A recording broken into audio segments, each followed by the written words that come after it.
The sound of the slap cut through the quiet hum of first class like a thunderclap. A black woman seated in luxury, her face stung red as passengers froze in disbelief. No one could comprehend what had just happened. An attendant, meant to serve and protect, had struck her without hesitation. Gasps rippled through the cabin, phones began to rise, and whispers filled the air. But what the attendant, and everyone else, didn't realize was who this woman truly was. And when her identity came to light, the entire flight would be shaken to its core. She had boarded the plane quietly, carrying herself with a calm grace that didn't need attention. Dressed in a sleek, understated suit, she took her seat in first class with the ease of someone used to moving through elite spaces, but without arrogance. To most passengers, she was just another well-to-do traveler, a face among the wealthy few who could afford such comfort. What no one knew was the power and influence she carried, hidden behind her unassuming demeanor. For her, it was supposed to be a routine journey, hours in the air before an important meeting that could reshape futures. She leaned back, glancing out the window, her thoughts drifting between work and family. Around her, first class buzzed with its usual rhythm, flight attendants bustling, passengers ordering wine, laptops flickering open. Nothing about the early moments hinted at what was about to unfold. But even in the small details, tension was brewing. The attendant serving her section carried an edge in her tone, a sharpness that seemed reserved only for her. When she asked for water, it arrived late. When she requested a pillow, the reply came curt, laced with irritation. Other passengers received smiles, laughter, attentive service. She received something colder, an unspoken judgment lingering in every glance. She ignored it at first, as so many often do, brushing it off as stress, as coincidence. But deep down, she felt it, the familiar sting of being singled out, even in spaces where she rightfully belonged. The plane was still climbing, engines roaring into the sky, when the first crack in civility appeared. A look, a smirk, a whispered remark that wasn't meant to be heard, and that was only the beginning. The shift was subtle at first, almost easy to dismiss. A delayed refill of her glass, a tray placed down with a little too much force, the kind of microaggressions most passengers wouldn't even notice. But she noticed. She always noticed, because she had lived with them her entire life. The black woman kept her composure, her back straight, her voice calm, never giving the attendant any reason to escalate. Yet every small request seemed to trigger another display of contempt. A blanket came tossed rather than handed. A question was answered with a roll of the eyes. Even the tone, clipped, dismissive, was impossible to ignore when compared to the warm politeness shown to the white passengers seated just a row away. Whispers started to rise. Other travelers began to notice the difference. Some exchanged awkward glances, uneasy but unwilling to intervene. After all, no one wanted conflict mid-flight. But the weight of the hostility was pressing, suffocating, impossible to escape. Then came the boiling point. During meal service, the woman was overlooked entirely. Her tray never arrived. When she gently reminded the attendant, the response was sharp, loud enough for the entire row to hear. "Maybe if you asked properly, you wouldn't be skipped." Gasps followed, a ripple of shock from nearby passengers who couldn't believe the venom in the tone.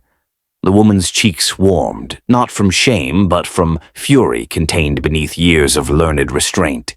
She bit her tongue, refusing to give the spectacle the explosion it seemed designed to provoke. But her silence only fueled the hostility. The attendant leaned closer, muttering something about people like you and causing trouble everywhere you go. And then the spark ignited. When the woman shifted in her seat, adjusting her bag in the overhead compartment, the attendant pounced. Accusing her of breaking safety rules, she raised her voice again, turning the cabin into a stage. "You think rules don't apply to you?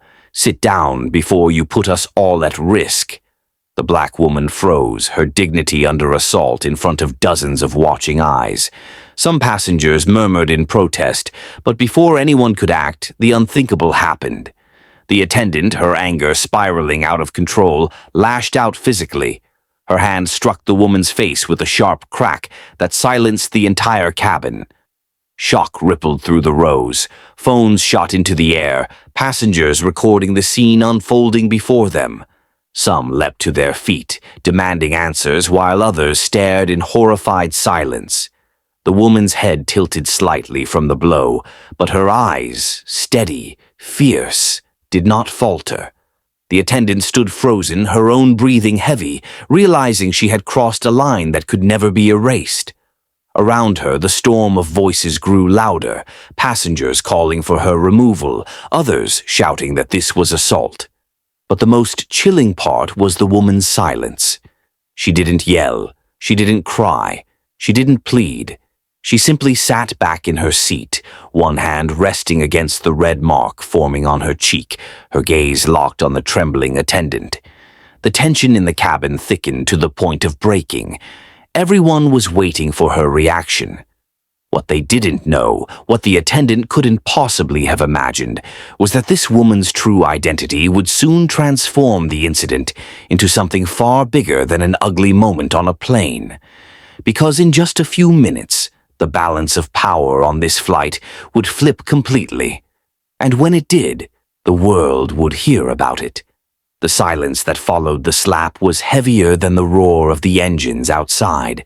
For a moment, it felt as if the entire plane had frozen mid-air, suspended in disbelief. The black woman sat perfectly still, her cheek stinging but her composure unbroken. Every passenger's gaze shifted between her and the attendant, who now stood rigid, chest heaving, realizing she had gone too far. Murmurs spread like wildfire. A man in business attire muttered that this was assault. A mother shielded her child's eyes, whispering about the cruelty of what they had just witnessed. The air was thick with outrage, yet no one moved closer. Not yet. They were waiting for the woman who had been struck to rise, to speak, to decide how this moment would unfold. Slowly, she reached into her bag. The attendant stiffened, her eyes narrowing with suspicion. Some passengers even leaned forward, curious. The woman pulled out her phone, her hands steady as stone. Without raising her voice, without a single hint of panic, she began to type. Her silence was unnerving, her calm more commanding than any outburst could have been. The attendant's facade of control started to crumble. She stammered excuses, claiming safety protocols and unruly behavior, her voice breaking as passengers openly challenged her version of events. Cameras continued rolling, capturing every word, every denial, every trembling glance. And then, it happened. The woman stood. Her voice, when she finally spoke, carried a weight that filled the cabin. She introduced herself, not as an ordinary traveler, but as the CEO of one of the nation's largest investment firms, a company whose name every passenger recognized instantly. Gasps spread like a wave through the rows. The attendant's face drained of color, her arrogance evaporating in seconds. But the revelation didn't end there. She explained, calmly but firmly, that she sat on the board of organizations overseeing aviation conduct, and that her connections extended deep into regulatory bodies that governed airlines themselves. Her words weren't a threat. They were a statement of fact. In that moment, the power dynamic shattered completely. Passengers erupted in support, clapping, shouting, affirming what they had witnessed. "We saw everything," one man shouted. "She didn't do a thing wrong." Another passenger, tears in her eyes, declared this was not just about a slap.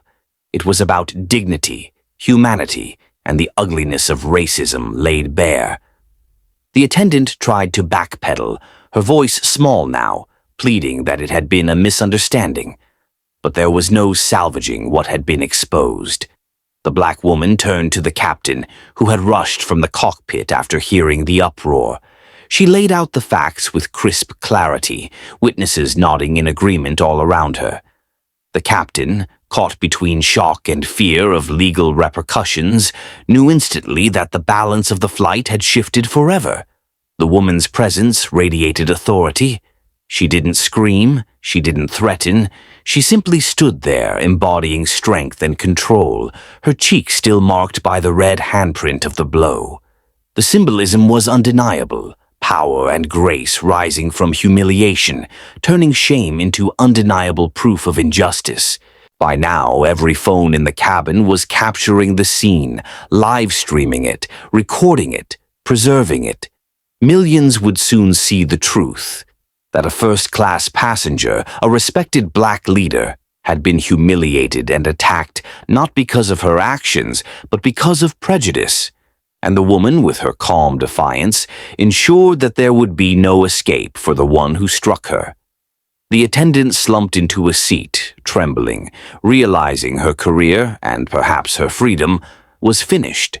The passengers, once silent, now stood as allies, their voices rising in solidarity. And at the center of it all, the woman who had been struck transformed into a symbol of resilience, her identity no longer hidden, her strength undeniable.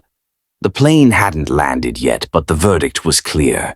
This flight would never be remembered for its destination, only for the moment a single act of cruelty collided with unshakable dignity, and the truth of who sat in that first-class seat changed everything. When the aircraft finally touched down, the cabin was no longer just a collection of passengers traveling from one city to another. It had become a courtroom, a witness stand, and a stage for truth. The air was heavy with anticipation as the seatbelt signs chimed, and the captain's voice cracked over the intercom, reminding everyone to remain seated. But no one could forget what had unfolded in the sky. The woman remained calm, her composure unshaken, even as the mark on her cheek still bore silent testimony to the violence she had endured. She spoke gently to those around her, thanking them for their courage in speaking up, assuring them that their voices mattered. What had been an attack meant to humiliate her had instead revealed her strength and dignity in a way no title or position could. As the doors opened and law enforcement officers boarded the plane, whispers surged again. The flight attendant who had struck her tried to shrink back, but there was nowhere left to hide. Witness after witness stepped forward, offering statements, replaying videos, showing exactly what had happened.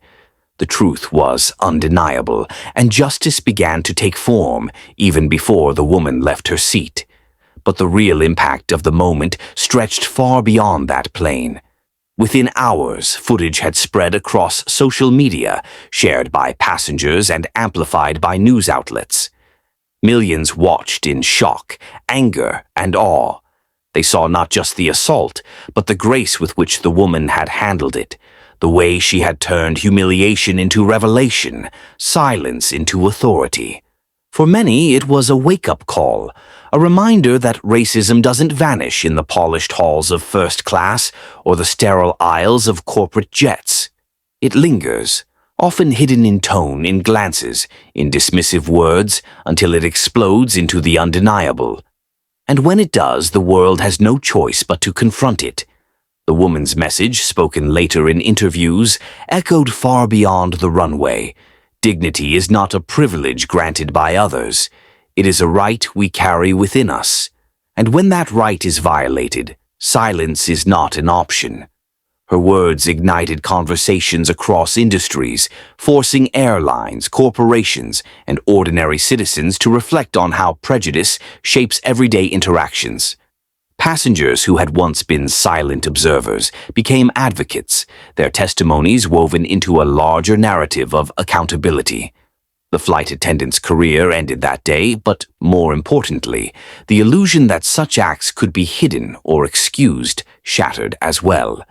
In the end, the woman walked away not as a victim, but as a symbol, a reminder that true power isn't in titles or wealth, but in the courage to stand tall when the world tries to break you down.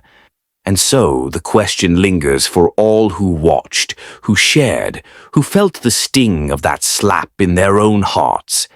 How many more moments like this will it take before dignity is no longer questioned by the color of someone's skin?